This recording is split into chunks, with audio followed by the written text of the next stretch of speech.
Hey there, Eric with Sunland Guitars here in Daytona Beach, Florida. Beautiful day outside.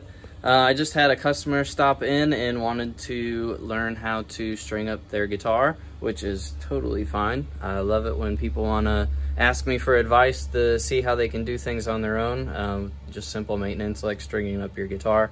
So I wanted to do this video real quick so I can send it out and show you guys how I do it. It's super simple. It's not complicated at all. I don't do any, twists and turns unless it's a very light gauge string. So let me show you. All right, you get it strung up in here.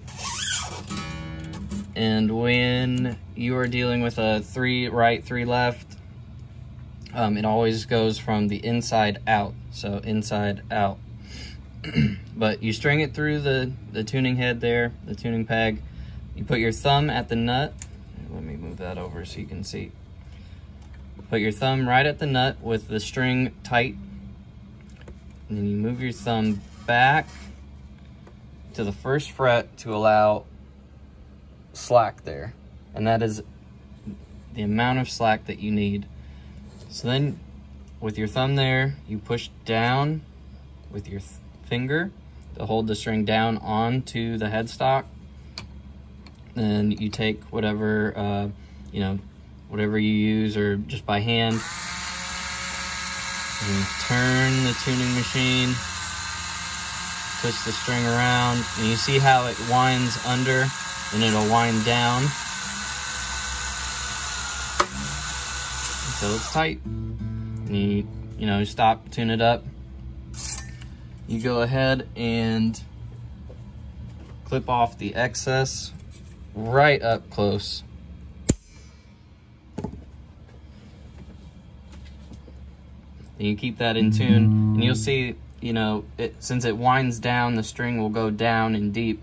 That creates a better break angle at the nut for intonation. And this is super simple. I do this even with working on locking tuners. I will still have a little slack around the locking tuner, and I will tune it up just like it wouldn't have, like, if I pretend that there wasn't a locking tuner on it. So then I go ahead and twist it up tight, and then I'd screw in my locking, the locking pin from from the bottom there, the back side of the headstock, and everything should be tight. Nothing should move. Tune it up. The next trick would be to, take the string and you can stretch it out a little bit. Be very careful with the light gauge strings when you go to the treble side, but it's a good way to get your strings to stay in tune as well. So that's all I got for you. Rewatch the video as needed. Let me know if you have any questions. Thanks.